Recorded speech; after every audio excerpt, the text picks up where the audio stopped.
नमस्कार दोस्तों, स्वागत है आपका हमारे YouTube channel only for IAS में। यह है UPSC 2023 के लिए करंट अफेयर, जो कि जून मंथ का भाग 1 हमारा आ चुका है ओनली फॉर IAS चैनल पे, और यह जून मंथ का भाग 2 है। तो देख लेते हैं पहला करंट अफेयर्स कौन सा है, न्यूज क्या है। पारिस्थितिक संवेदनशील क्षेत्र या इको सेंसिटिव जोन क्या होते हैं।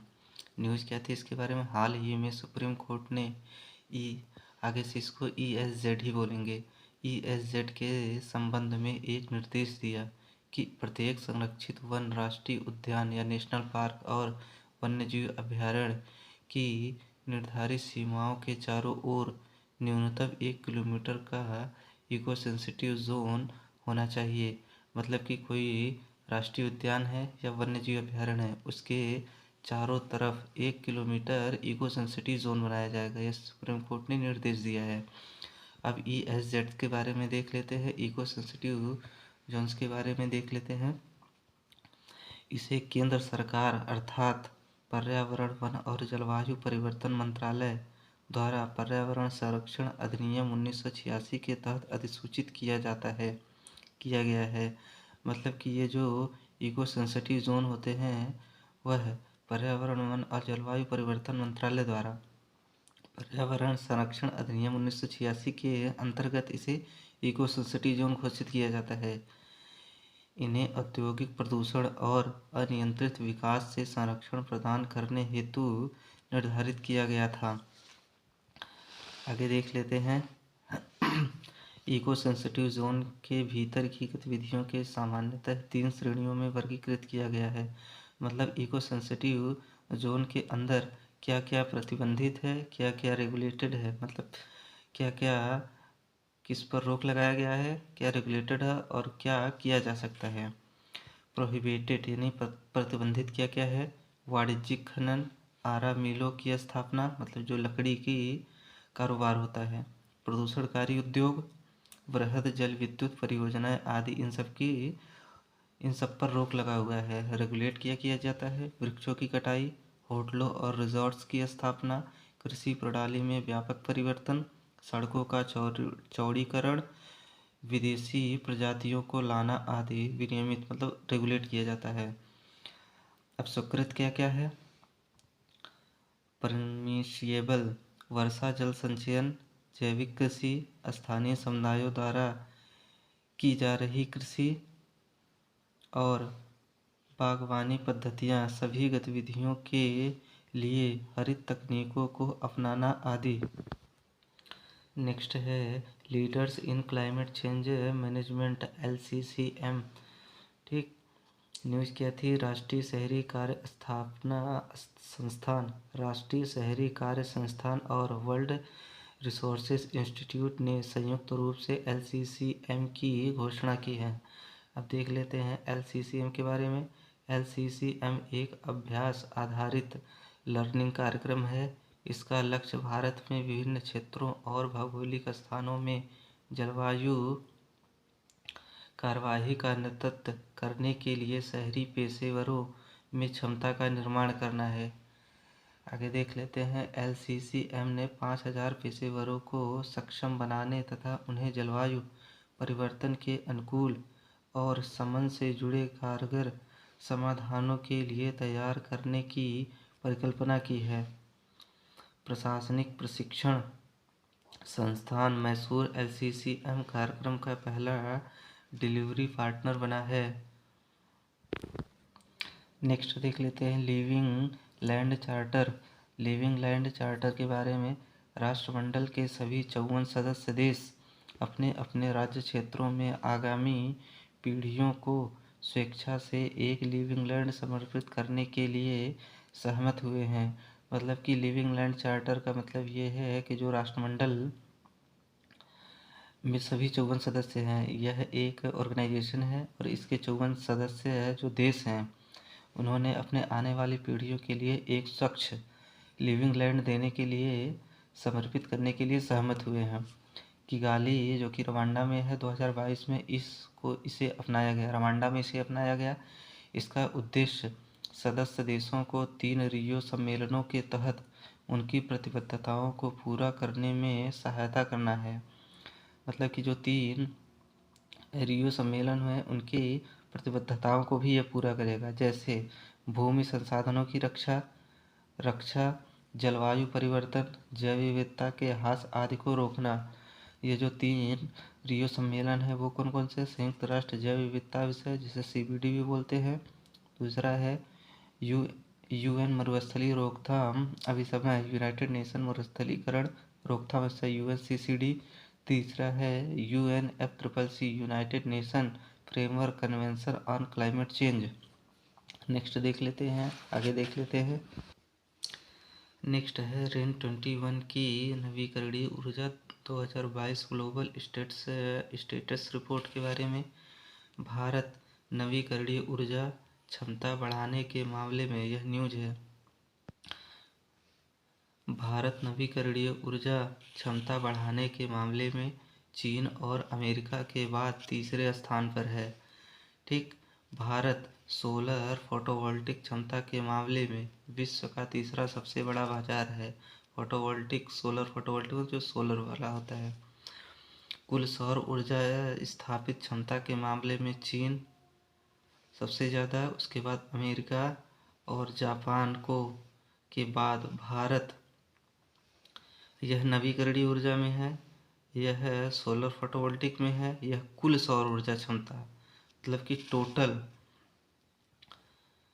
कुल सौर ऊर्जा स्थापित क्षमता के मामले में चीन पहले नंबर पे, उसके बाद अमेरिका, फिर जापान, उसके बाद भारत के साथ विश्व में चौथे स्थान पर है। कुल टोटल, यहाँ केवल नवीकरणीय की बात की गई है।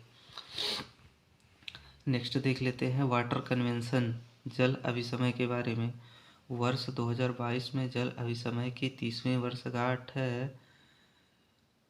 है, इसीलिए यह न्यूज़ में भी आया था। इसकी 30वीं वर्षगांठ बनाई गई है। जल अभिसमय के बारे में, इसका पूरा नाम convention on the protection and use of transboundary and international lakes 1992 है। यह एक अंतर्राष्ट्रीय कानूनी उपाय और एक अंतर सरकारी मंच भी है। ठीक, इसका उद्देश्य ट्रांसबाउंड्री मतलब एक देश के बाउंड्री के बाहर वाले जल संसाधनों के संधारणीय उपयोग को सुनिश्चित करना है। आगे देख लेते हैं, किसी ट्रांसबाउंड्री जल संसाधन के साथ सीमा साझा करने वाले देशों को संबंधित समझौते और संयुक्त निकायों की स्थापना करने हेतु सहयोग करता है। किसी ट्रांसबाउंड्री जल संसाधन के साथ सीमा साझा करने वाले देशों, जैसे भारत और पाकिस्तान के बीच में सिंधु नदी है, समझौते करवाता है और संयुक्त निकायों की स्थापना भी करवाता है, करने हेतु सहयोग करता है। आगे देख लेते हैं, प्रारंभ में इसे एक क्षेत्रीय उपाय के रूप में लागू किया गया था, मतलब कि यह एक क्षेत्र के लिए लागू किया गया था, जैसे कि नॉर्थ अमेरिका, साउथ अमेरिका या फिर अफ्रीका, उसके लिए। जबकि वर्ष 2016 में इसे संयुक्त राष्ट्र के सभी सदस्य देशों के लिए वैश्विक स्तर पर प्रस्तुत किया गया। 2016 से पहले यह एक क्षेत्रीय उपाय था। आगे देख लेते हैं, यूरोप के लिए संयुक्त राष्ट्र आर्थिक आयोग द्वारा संचालित इस वाटर कन्वेंशन को वर्ष 1992 में हेलसिंकी में अपनाया गया था। ठीक, यह कन्वेंशन या समझौता वर्ष 1996 में लागू 1992 में अपनाया गया था और लागू कब हुआ? 1996 में। आगे देख लेते हैं, यह समझौता SDG 6 सस्टेनेबल डेवलपमेंट गोल 6 लक्ष्य को प्राप्त करने के लिए एक शक्तिशाली साधन है। SDG में 17 लक्ष्य हैं, उन 17 लक्ष्यों में से छठा लक्ष्य है पानी को बचाना, वाटर प्रिजर्वेशन।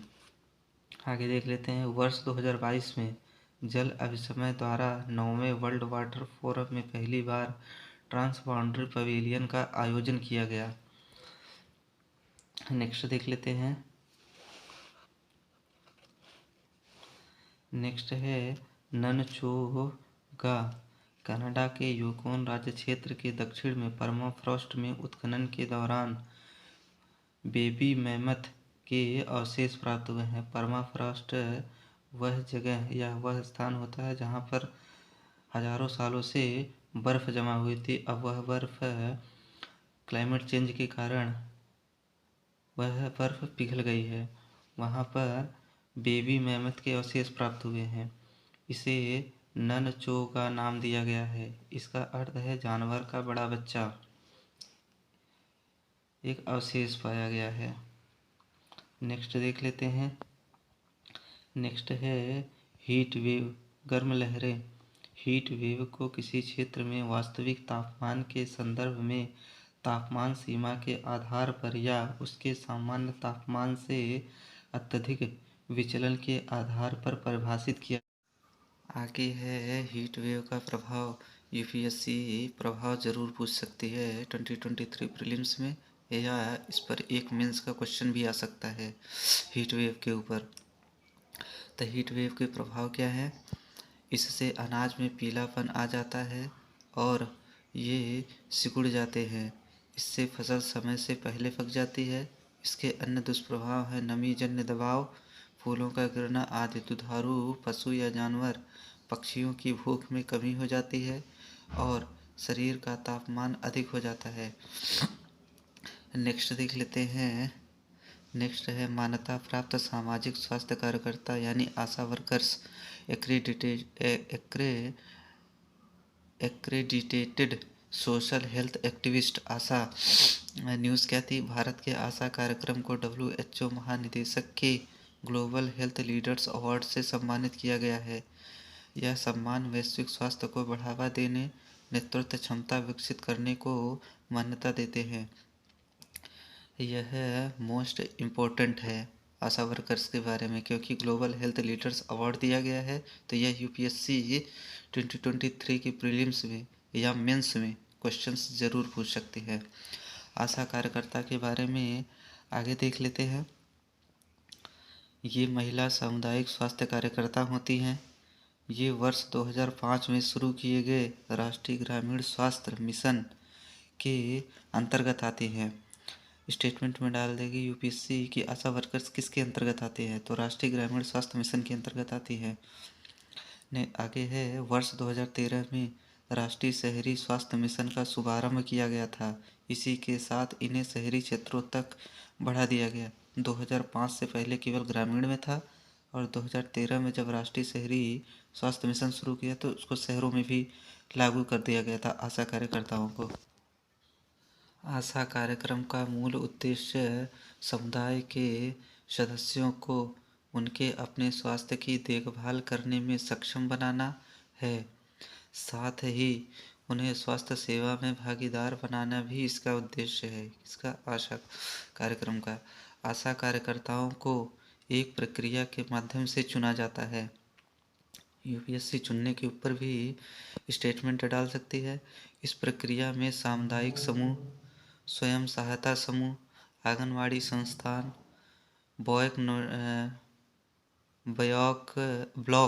ब्लॉक नोडल अधिकारी, जिला नोडल अधिकारी, ग्राम स्वास्थ्य समिति और ग्राम की सामान्य संस्था शामिल होती है किसको, आशा कार्यकर्ता को चुनने में। आशा कार्यकर्ताओं की जिम्मेदारियां क्या क्या होती हैं, इस पर मेंस या प्रीलिम्स में यूपीएससी क्वेश्चंस पूछ सकती है क्योंकि यह मोस्ट इम्पोर्टेंट है। आशा कार्यकर्ताओं की जिम्मेदारियां, पहला है वास्तविक सहायक के रूप में कार्यरत, प्रसव पूर्व एवं प्रसव पश्चात प्रदान की जाने वाली स्वास्थ्य देखभाल। स्टेटमेंट में यह क्वेश्चन डाल सकती है यूपीएससी, प्रसव पूर्व एवं प्रसव पश्चात प्रदान की जाने वाली स्वास्थ्य देखभाल। संस्थागत प्रसव मतलब संस्थागत मतलब कि सरकारी अस्पताल में ही प्रसव प्रक्रिया पूरी कराई जाए, यह इनकी जिम्मेदारी होती है। टीकाकरण, डायबिटीज टेस्ट, परिवार नियोजन। अगला है सलाह प्रदान करना, क्या क्या सलाह प्रदान करती हैं ये, स्तनपान, प्रसव के समय कुशल लोगों की उपस्थिति, रोगों से बचाव करना इत्यादि। समुदाय स्तर पर जागरूकता भी फैलाती है, बेहतर स्वास्थ्य पोषण, सरकारी कार्यक्रम आदि के बारे में जागरूकता फैलाना। आगे है दवाओं की व्यवस्था, मलेरिया, क्षय रोग जिसे टीबी या टीबी भी बोलते हैं, डायरिया इत्यादि के लिए दवाओं की भी व्यवस्था करती है। पांचवा है मलेरिया गर्भावस्था इत्यादि के लिए डायग्नोसिस की व्यवस्था आदि भी ये करती हैं।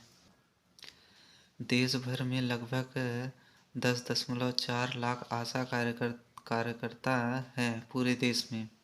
गोवा एकमात्र ऐसा राज्य है जहां ऐसी कोई आशा कार्यकर्ता नहीं है, मतलब वहां आशा कार्यक्रम नहीं चलाया जाता है।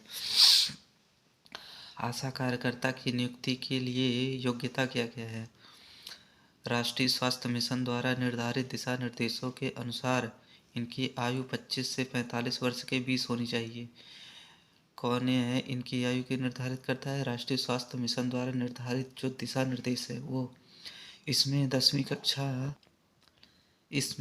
कक्षा में उत्तीर्ण उम्मीदवारों को वरीयता दी जाती है। किसी योग्य उम्मीदवार के उपलब्ध न होने पर शिक्षा के मानदंडों में ढील दी जा सकती है।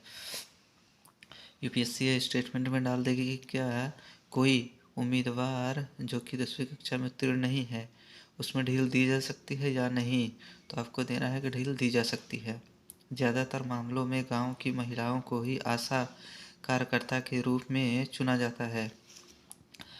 नोट देख लेते हैं। चूंकि उन्हें स्वयं सेवक माना जाता है इसलिए सरकार उन्हें वेतन देने के लिए बाध्य नहीं है। यह मोस्ट इम्पोर्टेंट है। यूपीएससी यह है आपको फंसाने के लिए स्टेटमेंट में डाल देगी कि सरकार उन्हें वेतन देती है, जबकि ऐसा नहीं है। नेक्स्ट देख लेते हैं। नेक्स्ट है श्रेष्ठ योजना। सामाजिक न्याय और अधिकारिता मंत्रालय ने लक्षित क्षेत्रों के उच्च विद्यालयों में छात्रों के लिए आवासीय शिक्षा योजना श्रेष्ठ शुरू की है। यह योजना कक्षा 9वीं से कक्षा 12वीं तक के अनुसूचित जाति के गरीब और मेधावी छात्रों के लिए है। शेड्यूल कास्ट के जो गरीब बच्चे हैं वह कक्षा 9वीं से 12वीं तक के लिए उनके लिए है जो अव्वल हैं अपनी पढ़ाई में। आगे देख लेते हैं। योजना का उद्देश्य ऐसे छात्रों को समान अवसर और उच्च गुणवत्ता वाली निःशुल्क आवासीय शिक्षा प्रदान करना है। उनको आवास भी प्रदान करना है और निःशुल्क शिक्षा भी प्रदान करनी है। इसमें लगभग 3000 छात्रों का चयन श्रेष्ठ के लिए राष्ट्रीय प्रवेश परीक्षा के माध्यम से किया जाएगा। राष्ट्रीय प्रवेश परीक्षा के माध्यम से किया जाएगा। आगे देख लेते हैं। चयनित छात्रों को सीबीएसई से संबद्ध सर्वश्रेष्ठ निजी आवासीय विद्यालयों में प्रवेश दिया जाएगा, मतलब कि प्राइवेट स्कूलों में प्रवेश दिया जाएगा। श्रेष्ठ योजना का उद्देश्य क्या है? सरकार की विकास पहलों तक पहुंच को बढ़ावा देना, शिक्षा के क्षेत्र में सेवा से वंचित अनुसूचित जाति वाले प्रमुख क्षेत्रों में अंतराल को भरना, अनुसूचित जातियों के सामाजिक आर्थिक उत्थान और समग्र विकास के लिए परिवेश सृजित करना। यह इसका योजना का उद्देश्य है। अब इसके लिए एलिजिबल छात्र और विद्यालय कौन कौन से, जो कि प्राइवेट विद्यालय होगा। एलिजिबल छात्र कौन कौन से हैं? छात्र के माता पिता की वार्षिक आय 2.5 लाख रुपए प्रति वर्ष वह इससे कम होनी चाहिए। शारीरिक अक्षमता वाले छात्रों को वरीयता दी जाएगी। अक्षमता मतलब कि जो दिव्यांगजन हैं उनको वरीयता दी जाएगी। और विद्यालय के देख लेते हैं। विद्यालय कौन कौन से एलिजिबल है? स्कूल कम से कम पिछले 5 वर्षों से अस्तित्व में, मतलब स्कूल के खुले हुए 5 वर्ष हो चुके हों।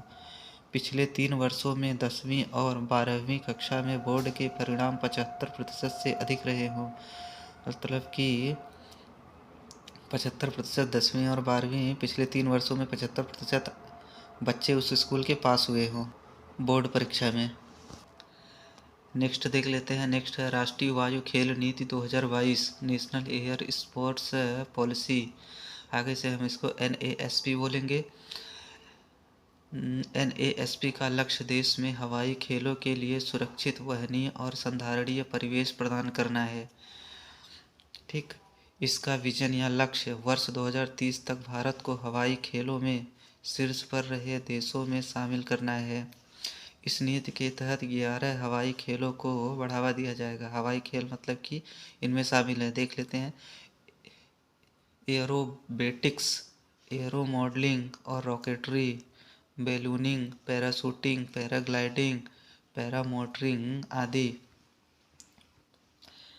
Air sports federation of India NASP का शीर्ष शासी निकाय है, मतलब कि यह इसकी देखरेख में कार्य करेगा। राष्ट्रीय वायु खेल नीति किसके? Air sports federation of India. Next देख लेते हैं। नेक्स्ट है स्टील स्लैग, इस्पात धातु मल। स्टील जो स्लैज होता है, जो कचरा होता है स्टील का, यह स्टील निर्माण का एक उप उत्पाद है। स्टील निकालने के बाद यह इसका एक उप उत्पाद बच जाता है, कचरा बच जाता है। यह मृदा की अम्लता में सुधार करने की क्षमता के कारण कृषि क्षेत्र में भी स्टील स्लेज का उपयोग किया जाता है। इसमें सिलिकेट उर्वरक होता है जो पौधों को सिलिकॉन प्रदान करने में सक्षम बनाता है। ठीक, अन्य अनुप्रयोग कौन कौन से इसके? परिवहन उद्योग में, निर्माण उद्योग में, सीमेंट उत्पादन में, अपशिष्ट जल एवं जल उपचार आदि में। यूपीएससी सिंपल सा डाल देगी कि स्टील स्लेज के उपयोग कौन कौन से हैं। आपको बता देना है। सिलिकेट उर्वरक में होता है इसमें, ठीक है, जो पौधों को सिलिकॉन प्रदान करता है। परिवहन उपयोग, निर्माण में, सीमेंट में, अपशिष्ट एवं जल उपचार आदि में। नेक्स्ट है संत तुकाराम के बारे में। न्यूज़ क्या थी? हाल ही में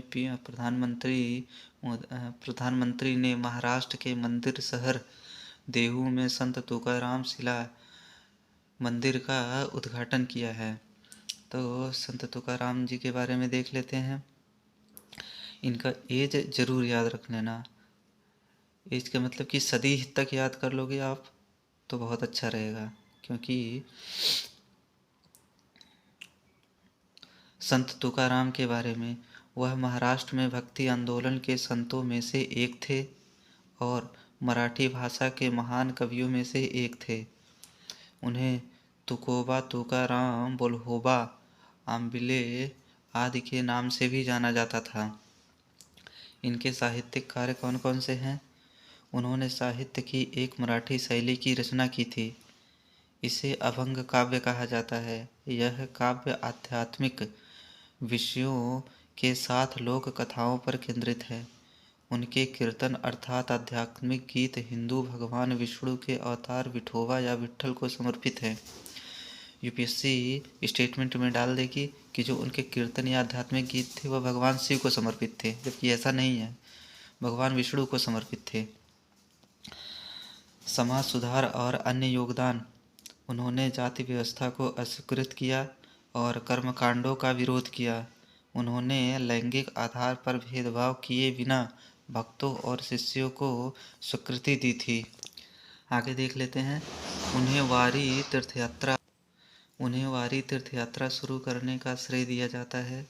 उनका कार्य पूरे महाराष्ट्र में फैले वारकरी संप्रदाय का केंद्र है।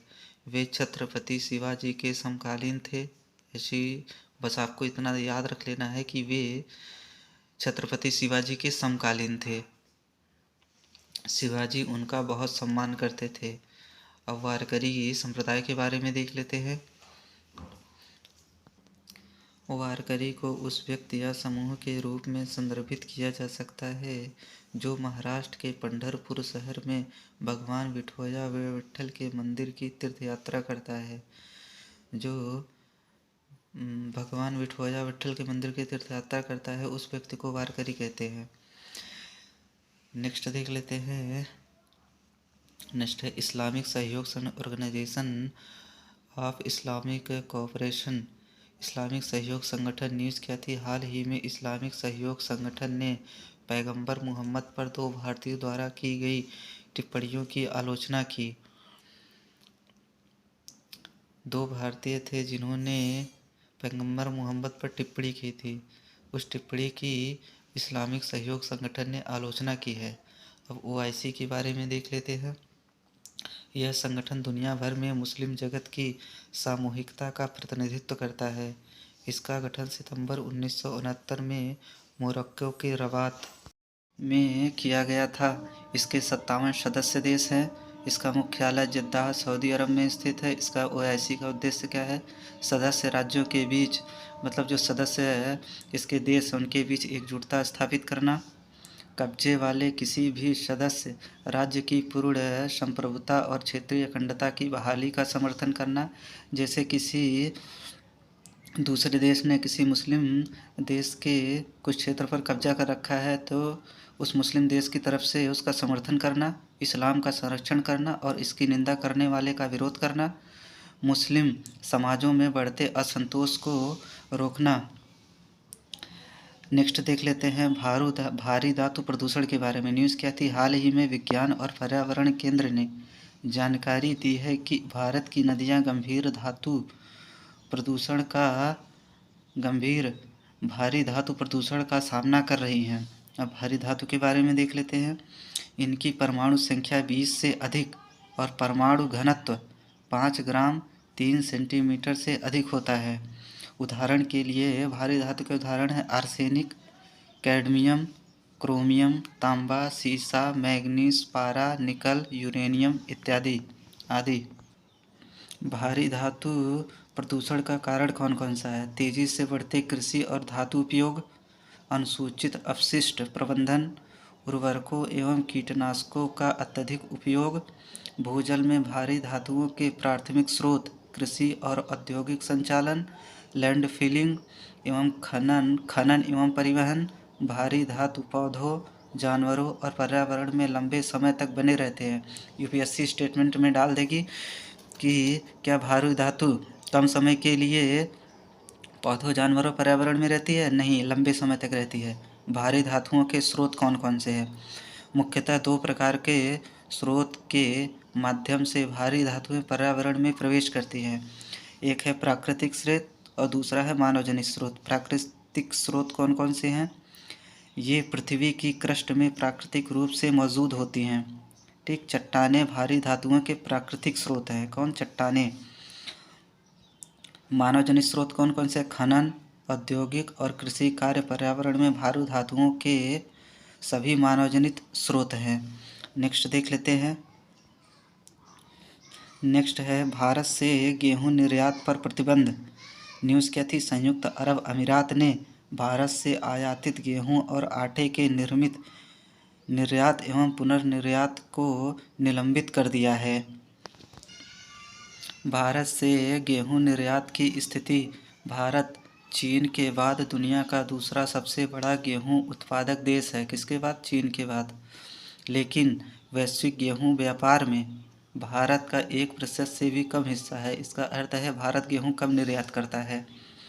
भारत के शीर्ष निर्यात बाजार कौन कौन से हैं? बांग्लादेश, नेपाल और श्रीलंका तथा साथ ही यूएई संयुक्त अरब अमीरात भी है। अब गेहूं के बारे में थोड़ी सी जानकारी देख लेते हैं। यह चावल के बाद भारत में दूसरी सबसे बड़ी महत्वपूर्ण खाद्यान्न फसल है। यह देश के उत्तर और उत्तर पश्चिमी भाग की मुख्य खाद्यान्न फसल है। यह रबी की फसल है। तापमान कितना चाहिए?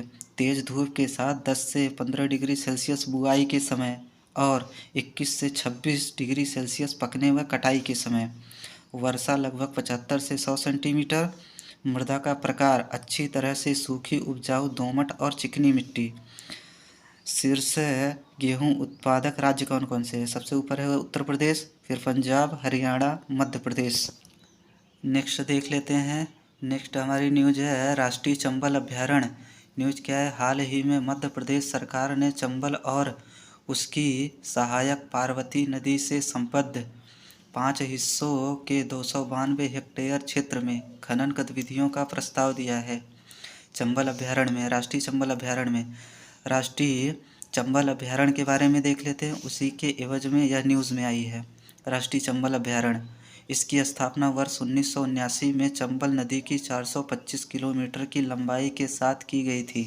राष्ट्रीय चंबल अभ्यारण्य की स्थापना।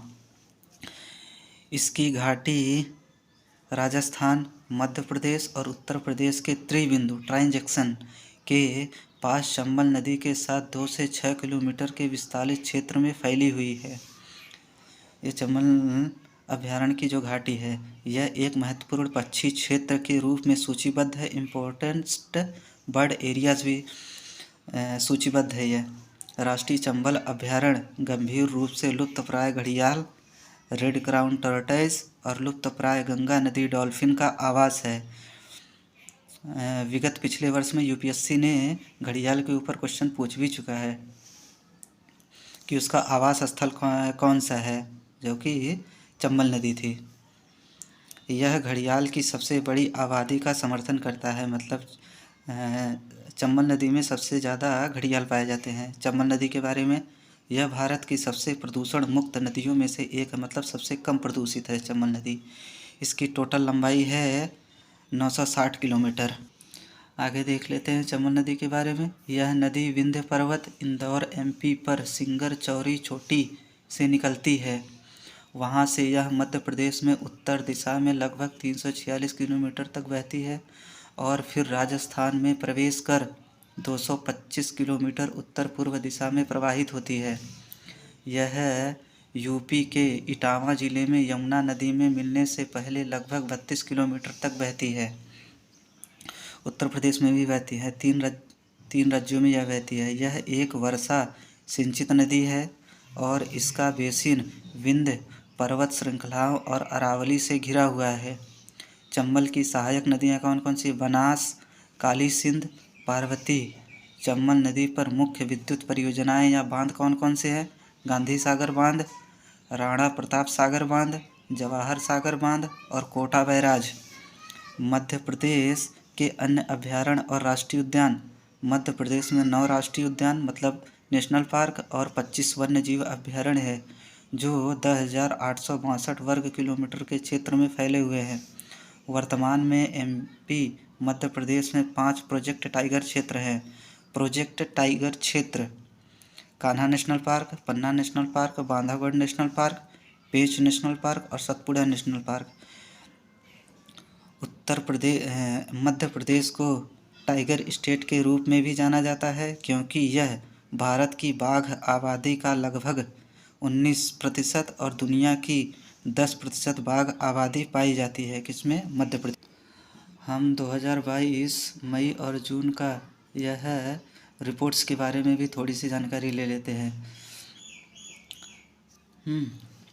पहला है विश्व प्रेस स्वतंत्रता सूचकांक 2022। भारत 180 देशों में से 150वें स्थान पर है। किसमें? विश्व प्रेस स्वतंत्रता सूचकांक में। पिछले वर्ष भारत 142वें स्थान पर था, जबकि 150वें स्थान पर इस साल हो गया। विश्व वन स्थिति रिपोर्ट 2022 जारी कौन करता है? फूड एंड एग्रीकल्चर ऑर्गेनाइजेशन, खाद्य और कृषि संगठन। Top 5 countries for forest area, मतलब घटते क्रम में जो जिस देश में वन है, जंगल, सबसे ज़्यादा रूस, फिर ब्राज़ील, कनाडा, यूएसए, चीन। ये टॉप 5 कंट्रीज है जहाँ पर घटते क्रम में है यह। भारत में असमानता की स्थिति रिपोर्ट। भारत में असमानता की स्थिति रिपोर्ट जारी कौन करता है? प्रधानमंत्री की आर्थिक सलाहकार परिषद। World competitiveness index 2022। भारत ने एशियाई अर्थव्यवस्थाओं के बीच सबसे तीव्र वृद्धि दर्ज की है। इसमें भारत 43वें स्थान से 6 स्थान के सुधार के साथ 37वें स्थान पर पहुंच गया है। इसका अर्थ है कि 2021 में भारत 43वें स्थान पर था, अब 37वें स्थान पर पहुंच गया। इसे institute of management development IMD जारी करता है। किसको? वर्ल्ड कॉम्पिटिटिवनेस इंडेक्स को। नेक्स्ट है पर्यावरण प्रदर्शन सूचकांक इन्वायरमेंट परफॉर्मेंस इंडेक्स जारी 2022 में 18.9 के स्कोर के साथ भारत सबसे अंतिम 180वें स्थान पर है पर्यावरण प्रदर्शन सूचकांक में। इसका प्रकाशन द्विवार्षिक रूप से किया जाता है या 2 वर्ष में एक बार। इसे जारी कौन करता है? इसे विश्व आर्थिक मंच ने Yale centre for environmental law and policy और Columbia university centre for international earth science information network के सहयोग से तैयार किया गया है। नेक्स्ट है रिबनवीड। न्यूज़ में क्या था? हाल ही में ऑस्ट्रेलिया के पश्चिमी तट पर दुनिया का सबसे बड़ा पौधा खोजा गया है। नाम क्या है इसका? रिबनवीड। यह एक सी ग्रास समुद्री घास है जिसकी लंबाई 180 किलोमीटर है। यह पौधा लगभग 4500 वर्ष पुराना है। लिविंग लैंड चार्टर के बारे में न्यूज़ क्या थी? हाल ही में कॉमनवेल्थ के सदस्य देशों 54 सदस्य देश इसके द्वारा फ्यूचर जनरेशन्स के लिए लिविंग लैंड चार्टर अपनाया गया है। यह गैर बाध्यकारी होगा, मतलब यह नॉन बाइंडिंग होगा। यह जो चार्टर अपनाया जाएगा लिविंग लैंड चार्टर, यह गैर बाध्यकारी होगा। क्यों है यह सभी सदस्य देश अपने यहाँ लैंड रिसोर्सेस को बचाएंगे, मतलब जो ज़मीन की स्रोत हैं उसको बचाएंगे, जलवायु परिवर्तन के विरुद्ध कार्य करेंगे, जैव विविधता की होती हानि को बचाएंगे इत्यादि इसका कार्य है। नेक्स्ट देख लेते हैं। नेक्स्ट है प्रोजेक्ट निपुण। आवास और शहरी कार्य मंत्रालय द्वारा हाल ही में इसे शुरू किया गया। निपुण का फुल फॉर्म है national initiative for promoting up scaling of निर्माण वर्कर्स। निर्माण मतलब जो बिल्डिंग्स वगैरह में निर्माण करते हैं उन वर्कर्स के लिए इसे शुरू किया गया है। इसका बेसिक मोटो, इसका जो उद्देश्य है यह है कि यह 1 लाख विनिर्माण कंस्ट्रक्शंस वर्कर्स को कौशल प्रदान करना है। प्रोजेक्ट निपुण दीनदयाल अंत्योदय योजना नेशनल अर्बन लाइवलीहुड मिशन के अंतर्गत कार्य करेगा। ये जो प्रोजेक्ट निपुण है यह किसके अंतर्गत कार्य करेगा? दीनदयाल अंत्योदय योजना नेशनल अर्बन लाइवलीहुड मिशन के अंतर्गत। यूपीएससी यह क्वेश्चंस पूछ सकती है। इसे national skill development corporation NSDC implement करेगा। इसके देख रेख में यह चलेगा। शीतल षष्ठी त्यौहार उड़ीसा का एक त्यौहार है। यह हिंदू त्यौहार है। इसमें भगवान शिव और देवी पार्वती की पूजा की जाती है शीतल षष्ठी त्यौहार में। Partners in the blue Pacific initiative news में था यह partners in the blue Pacific initiative USA। इसके सदस्य कौन कौन से? USA, ऑस्ट्रेलिया, न्यूजीलैंड, जापान और यूनाइटेड किंगडम के द्वारा इसे शुरू किया गया है। इसका पर्पज़ या उद्देश्य क्या है? यह एक इनफॉर्मल मैकेनिज्म है जो प्रशांत महासागर के द्वीपों में चीन के बढ़ते प्रभाव को कम करना इसका उद्देश्य है। चीन के बढ़ते जो प्रशांत क्षेत्र में चीन का प्रभाव बढ़ रहा है उसके प्रभाव को कम करना इसका उद्देश्य है। प्रशांत क्षेत्र और बल्कि विश्व में सहयोग को बढ़ावा देना। प्रशांत के क्षेत्र और बाकी विश्व में सहयोग को बढ़ावा देना। क्लाइमेट क्राइसिस, कनेक्टिविटी, ट्रांसपोर्टेशन, समुद्री सुरक्षा, स्वास्थ्य और शिक्षा के क्षेत्र में इसका कार्य है सहयोग देना। नेक्स्ट देख लेते हैं। नेक्स्ट है हर्मिट। न्यूज़ क्या थी? हर्मिट एक लेटेस्ट स्पाईवेयर है और यह आईफोन्स और एंड्रॉयड्स को नुकसान पहुंचा सकता है। हर्मिट एक स्पाईवेयर है। नेक्स्ट देख लेते हैं यूरेनियम भारत के 3 राज्यों झारखंड, आंध्र प्रदेश और राजस्थान में पाया जाता है।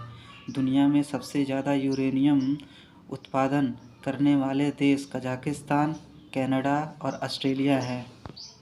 नेक्स्ट है गुलाबी मीनाकारी को प्रधानमंत्री मोदी द्वारा USA के राष्ट्रपति को उपहार या गिफ्ट दिया गया है। गुलाबी मीनाकारी को वाराणसी, बनारस, उत्तर प्रदेश में GI टैग प्राप्त है। तो ये हमारे जून मंथ का भाग 2 करंट अफेयर्स जो UPSC 2023 के लिए है। अगले जुलाई मंथ का करंट अफेयर्स के लिए हमारे चैनल को लाइक, शेयर एंड सब्सक्राइब करें। और करंट अफेयर्स जो कि IAS या UPSC 2023 के लिए है कैसे लगा कमेंट बॉक्स में ज़रूर बताएं। और कोई भी जो सजेशन हो आप हमें भेज सकते हैं। धन्यवाद। Have a nice day.